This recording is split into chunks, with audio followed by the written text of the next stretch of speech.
वागर्थाविव संप्रक्तौ वागर्थ प्रतिपत्तये जगतः पितरौ वन्दे पार्वती परमेश्वरौ नीलाचल निवासाय नित्याय परमात्मने बालभद्र सुभद्राभ्यां जगन्नाथाय ते नमः। जिय बिनु देहे नदी बिनु वारी तैसी नाथ पुरुष बिनु नारी। नारी शब्द नर से बना है। ऋग्वेद में नर का शब्द प्रयोग वीरता का काम करना, दान देना, नेतृत्व के अर्थ में प्रयुक्त हुआ है। स्त्री का नारी नाम भी इन विशेषताओं के कारण पड़ा होगा, क्योंकि वो शिकार में वीरों की सहायता, अतिथियों तथा भिक्षुओं को सत्कार, दान आदि देने के कारण नारी पड़ा। नारी मेना, योषा, वन, जाया, स्त्री, सुंदरी, जनी, वधु, पुरंदरी, दंपत्ति, पत्नी अनेक शब्दों का प्रयोग होता है। ऋग्वेद में नारी शब्द का प्रयोग काफी मिलता है, यजुर्वेद में नगण्य है, अथर्ववेद में नारी शब्द का प्रयोग 7 बार हुआ है।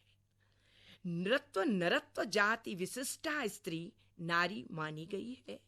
नारी समाज का अभिन्न अंग है। नारी के बिना घर, परिवार, समाज, यहाँ तक सृष्टि की कल्पना भी नहीं की गई है। नारी की महत्ता को दर्शित करते हुए रघुवंश में कहा गया है, वागर्थाविव संप्रक्तौ वागर्थ प्रतिपत्तये जगतः पितरौ वंदे पार्वती परमेश्वरम। शिव के साथ पार्वती की उपासना की गई है। कालिदास करते हैं, किसी भी समाज और देश की सांस्कृतिक, बौद्धिक और वैज्ञानिक प्रगति उस समाज, देश की शैक्षिक स्थिति पर निर्भर होती है। शिक्षा से समाज का व्यक्तित्व निर्माण होता है और समाज व्यक्ति पर आश्रित होता है। शिक्षा से विकसित एवं परिष्कृत बुद्धि ही सच्चा बल है। कहा गया है, बुद्धि यस्य बलम तस्य। ऋग्वेद में 20 मंत्र दृष्टा कवित्रियों की रचनाएं प्राप्त होती हैं। विश्ववारा, सिक्ता, लोपामुद्रा, घोषा, अपाला। मीमांसा पर काशकतस्नी ने एक पुस्तक की रचना की, उसी के नाम पर काशकतस्नी नाम दिया गया। बृहदारण्यक उपनिषद में स्त्रियां ज्ञान की भंडार थीं। याज्ञवल्क्य जब अपनी पत्नी मैत्रेयी को अपनी संपत्ति विवरण के लिए, बंटवारे के लिए बोलते हैं तो आत्मज्ञान की बात करती हैं। तब उन्होंने कहा, आत्मा वा अरे मंतव्यो श्रोतव्य निदिध्यासितव्य है, कि ज्ञान क्या है? आत्मा का मनन करना, श्रवण करना और उस पर अमल करना। तो इसलिए ज्ञान अनिवार्य है। महिलाओं में ज्ञान होगा तभी हमारा देश आगे बढ़ पाएगा। कहा गया है, उपाध्यायात 10 आचार्यः आचार्याणां 100 पिता पितुर्दश शतम माता गौरवेण अतिरुच्यते। अर्थात 10 उपाध्यायों से आचार्य, 100 आचार्यों से पिता और 1000 पिताओं से अधिक माता गौरवशाली है। याज्ञवल्क्य ने माता को देवताओं से अधिक पूज्य कहा है। जगत में माता के समान कोई मार्गदर्शक नहीं हो सकता। माता पृथिव्याः मूर्ति।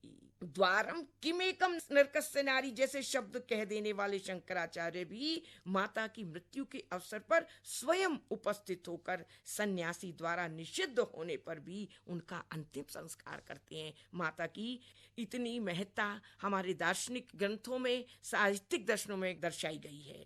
कहा गया है पद्म पुराण में भी, कन्या पित्त ग्रहे नैव सुचिरम वासमहरति लोकापवादः सुमान जायते पितृवेश्मनि। अर्थात शादी के उपरांत लड़की को ससुराल में ही रहना चाहिए। उसके उपरांत शिक्षा का व्यवस्था की गई है, लेकिन ये भी कहा गया है कि यदि यथा वदति शिति तथा त्वमसि किम पितुर उत्कलया त्वया अथ तु वेत्सि शुचि व्रतम आत्मनः पति कुले तव दास्यमपि शमम। इसका अभिप्राय थी, यदि यथावदति शिति, अर्थात कि तुम जिस प्रकार से शिति पृथ्वी जो नारी की महत्ता है वो सर्वोत्कृष्ट मानी गई है। वहां पर यह भी कहा गया है कि न ग्रहम ग्रहमित्याहु गृहिणी ग्रहमुत उच्यते। अर्थात घर को घर नहीं, पत्नी को ही घर कहा है।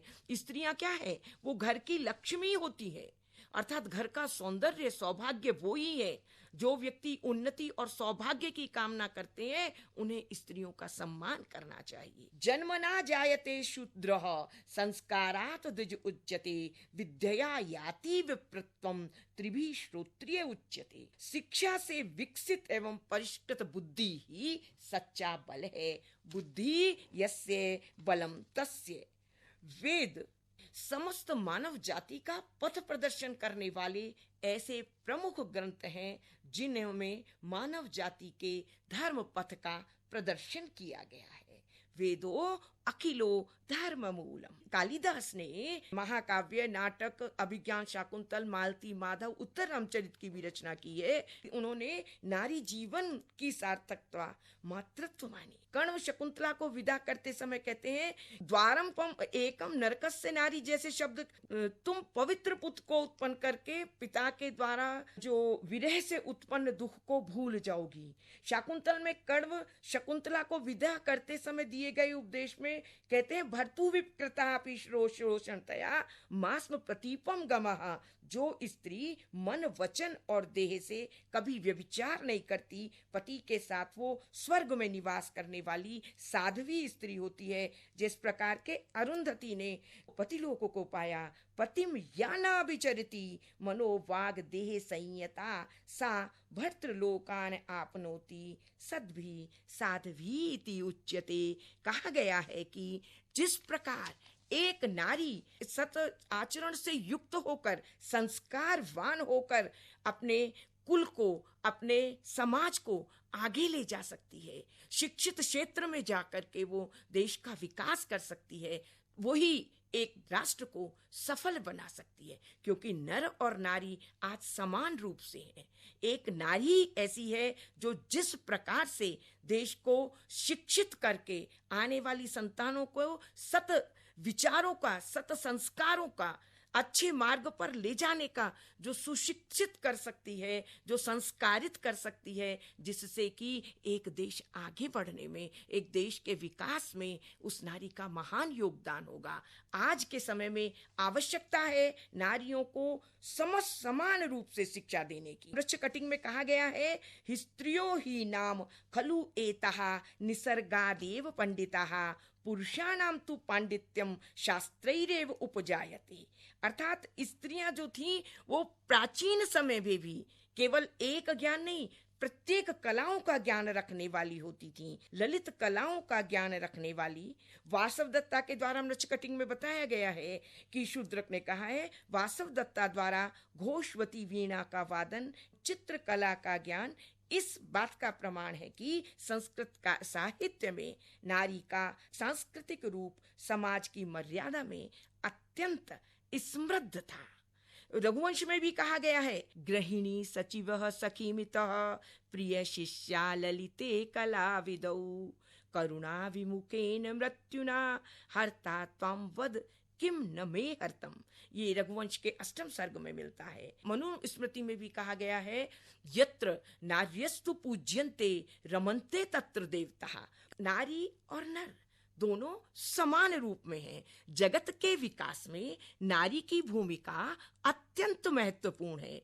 नारी जाति के बारे में लोगों की गलत सोच को बाहर निकालना अत्यंत आवश्यक है। नारी जाति के प्रति सभी लोगों को उनके बारे में जानकारी होनी चाहिए। वर्तमान समय में जो नारियां घरेलू शोषण आदि का शिकार हो रही हैं, उनके निवारण के लिए वर्तमान समय में नारी की महत्ता को लेकर जनता के प्रति जागरूकता होनी चाहिए। अगर हम पंडित क्षमा राव का नाम लेते हैं, कुछ ऐसी साहित्यकारों के बारे में लेते हैं जिन्होंने देश की, क्योंकि आज का 75वां अमृत महोत्सव चल रहा है, तो उन्होंने राष्ट्र के जागृति के लिए, राष्ट्र को स्वतंत्र कराने में अपना कलम के आधार पर बहुत बहुत कार्य किए हैं। उनके अनेक नाटक हमें मिले हैं।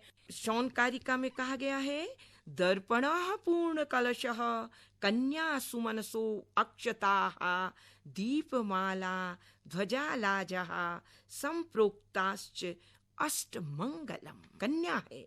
जब अर्जुन युद्ध यात्रा के लिए प्रस्थान करने लगे तो उन्होंने शुभ वस्तुओं में अलंकृत कुमारी का स्पर्श किया। रघुवंश में प्रसंग आता है कि जब राजा राजधानी से निकलते थे तो कुमारियां भुने धान से उनका अभिनंदन करती थीं। अभिज्ञान शाकुंतल में आता है, अतः समीपे परिणेतुरिष्यते प्रिया अप्रिया वा प्रमदा सबंधुभिः। पुराण में भी कहा गया है, कन्या पितृगृहे नैव सुचिरं वासम अर्हति, लोकापवादः सुमहान जायते पितृविष्मनि।